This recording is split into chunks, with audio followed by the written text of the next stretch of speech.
जय माता दी दोस्तों, जय श्री हरि। स्वागत है आपका हमारी YouTube चैनल अभव्या वर्ल्ड में। दोस्तों, जब भी प्रेम की बात होती है तो राधा कृष्ण का नाम सबसे पहले लिया जाता है। संसार को प्रेम और स्नेह का पाठ पढ़ाने वाले श्री कृष्ण का नाम हमेशा राधा के साथ ही लिया जाता है। सदियों से राधा कृष्ण के अमर प्रेम की कहानी उदाहरण के रूप में पेश की जाती है। राधा श्री कृष्ण ने प्रेम को जीवात्मा और परमात्मा का मिलन कहा जाता है। लेकिन जब भी राधा और भगवान श्री कृष्ण के प्रेम का जिक्र होता है तो सबसे पहले मन में यह सवाल जरूर उठता है कि जब दोनों के बीच इतना प्रेम था तो कृष्ण ने राधा से विवाह क्यों नहीं किया। तो चलिए आज की इस वीडियो में हम जानते हैं कि ऐसे कौन से 3 कारण थे जिस कारण से कृष्ण ने राधा से विवाह नहीं किया। दोस्तों, वीडियो शुरू करने से पहले आप सबसे रिक्वेस्ट है कि प्लीज़ अगर वीडियो अच्छी लगे तो इसे लाइक ज़रूर कीजिएगा और हमारे चैनल पर पहली बार आए हैं तो सब्सक्राइब करना मत भूलिएगा। चलिए राधा कृष्ण का नाम लेते हुए वीडियो को शुरू करते हैं। शास्त्रों में इस संबंध में कई तरह की धारणाएं प्रचलित हैं। कोई कहता है कि राधा कोई और नहीं श्री कृष्ण का ही एक रूप थी। विद्वान कहते हैं कि स्कंद पुराण में श्री कृष्ण को आत्मा राम कहा गया है, अर्थात जो अपनी आत्मा में ही रमण करते हुए आनंदित रहता है। उसे किसी अन्य की आवश्यकता नहीं है आनंद के लिए, उनकी आत्मा तो राधा ही है। अतः राधा और कृष्ण को कभी अलग नहीं कर सकते हों, फिर विवाह होना और बिछड़ने का तो सवाल ही नहीं उठता। कहते हैं कि श्री कृष्ण ने ही खुद को 2 रूपों में प्रकट किया है। यह भगवान का एक मनोरूप है। पुराणों में उनके इस रूप को रहस्य, आध्यात्म और दर्शन से जोड़कर देखा गया है। एक अन्य पौराणिक कथा के अनुसार राधा श्री कृष्ण जी से 5 वर्ष बड़ी थी। राधा ने श्री कृष्ण को पहली बार जब देखा था जबकि उनकी माँ यशोदा ने उन्हें उखल से बांध दिया था। कुछ लोग कहते हैं कि वह पहली बार गोकुल अपने पिता वृषभानु जी के साथ आई थी, तब श्री कृष्ण को पहली बार देखा था। और कुछ विद्वानों के अनुसार संकेत तीर्थ पर पहली बार दोनों की मुलाकात हुई थी। जो भी हो, लेकिन जब राधा ने कृष्ण को देखा तो वो उनके प्रेम में पागल जैसी हो गई थी और कृष्ण भी उन्हें देखकर बावरे हो गए थे। दोनों में प्रेम हो गया। राधा श्री कृष्ण की मुरली सुनकर बावरी होकर नाचने लगती थी और वह उनसे मिलने के लिए बाहर निकल जाती थी।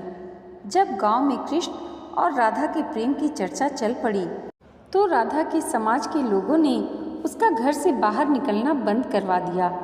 उधर एक दिन श्री कृष्ण ने माता यशोदा से कहा कि माता, मैं राधा से विवाह करना चाहता हूँ। यह सुनकर यशोदा मैया ने कहा कि राधा तुम्हारे लिए ठीक नहीं है। पहले तो यह कि वह तुमसे 5 साल बड़ी है और दूसरा कि उसकी मंगनी पहले से ही किसी और से हो चुकी है और वह कंस की सेना में है जो कि अभी युद्ध लड़ने गया है। जब आएगा तो राधा का उससे विवाह हो जाएगा, इसलिए उससे तुम्हारा विवाह नहीं हो सकता। हम तुम्हारे लिए दूसरी दुल्हन ढूंढेंगे। लेकिन कृष्ण जिद करने लगे। तब यशोदा ने नंद से कहा। कृष्ण ने नंद की बात भी नहीं मानी। तब नंद बाबा कृष्ण को गर्ग ऋषि के पास ले गए। गर्ग ऋषि ने कृष्ण को समझाया कि तुम्हारा जन्म किसी खास लक्ष्य से हुआ है। इसकी भविष्यवाणी हो चुकी है कि तुम तारणहार हो। इस संसार में तुम धर्म की स्थापना करोगे। तुम्हें इस ग्वालन से विवाह नहीं करना चाहिए। तुम्हारा एक खास लक्ष्य है। तब श्री कृष्ण कहते हैं कि मुझे नहीं बनना तारणहार। मैं तो अपने गायों, ग्वालनों और नदी पहाड़ों के बीच ही रहकर प्रसन्न और आनंदित हूँ। और यदि मुझे धर्म की स्थापना करनी है तो क्या मैं इस अधर्म के साथ शुरुआत करूं कि जो मुझे चाहती है और जिसे मैं प्रेम करता हूं उसे छोड़ दूं? यह तो न्याय नहीं होगा। गर्ग मुनि हर तरह से समझाते हैं लेकिन कृष्ण नहीं समझते। तब गर्ग मुनि उन्हें एकांत में यह रहस्य बता देते हैं कि तुम यशोदा और नंद के पुत्र नहीं बल्कि देवकी और वासुदेव के पुत्र हो और तुम्हारे माता पिता को कंस ने कारागार में डाल रखा है। यह सुनकर श्री कृष्ण कुछ भी कहने की स्थिति में नहीं रहे और फिर उन्होंने कहा, कृपया मेरे बारे में और कुछ बताइए। तब गर्ग मुनि कहते हैं कि नारद ने तुम्हें पहचान लिया है और तुमने अपने सभी गुणों को प्रकट कर दिया है। तुम्हारे जो लक्षण हैं इस ओर संकेत करते हैं कि तुम ही वह महापुरुष हो जिसके बारे में ऋषि मुनि चर्चा करते हुए आ रहे हैं। यह सुनकर श्री कृष्ण चुपचाप उठे और गोवर्धन पर्वत की सबसे ऊंची चोटी पर जाकर अकेले आकाश को देखने लगे। बस वे वहीं दिन भर रहे और सूर्यास्त के समय ज्ञान को उपलब्ध हो गए। वहीं से उनकी दशा और दिशा दोनों ही बदल गई। एक अन्य पौराणिक कथा के अनुसार श्री कृष्ण के साथ राधा गोलोक में रहती थी। एक बार उनकी अनुपस्थिति में श्री कृष्ण अपनी दूसरी पत्नी विरजा के साथ घूम रहे थे। तभी राधा आ गई। वे विरजा पर नाराज होकर वहां से लौट गई। श्री कृष्ण के सेवक और मित्र श्री दामा को राधा का यह व्यवहार ठीक नहीं लगा और वे राधा को भला बुरा कहने लगे। राधा ने क्रोधित होकर श्री दामा को अगले जन्म में शंखचूर्ण नामक राक्षस बनने का श्राप दे दिया। इस पर श्री दामा ने भी उनको पृथ्वी लोक पर मनुष्य रूप में जन्म लेकर 100 वर्ष तक कृष्ण विछोह का श्राप दे दिया। राधा को जब श्राप मिला था तब कृष्ण ने उनसे कहा था कि तुम्हारा मनुष्य रूप में जन्म तो होगा लेकिन तुम सदैव मेरे पास रहोगी। यही कारण था कि राधा और कृष्ण का बचपन विछोह हो गया था। रामचरितमानस के बालकांड के अनुसार एक बार विष्णु जी ने नारद जी के साथ छल किया था। उन्हें खुद का स्वरूप देने के बजाय वानर का स्वरूप दे दिया था।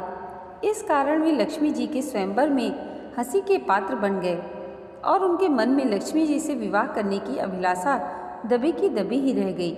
नारद जी को जब छल का पता चला तो वे क्रोधित होकर वैकुंठ पहुँचे और भगवान को बहुत ही भला बुरा कहा और उन्हें पत्नी का वियोग सहना होगा यह श्राप दिया।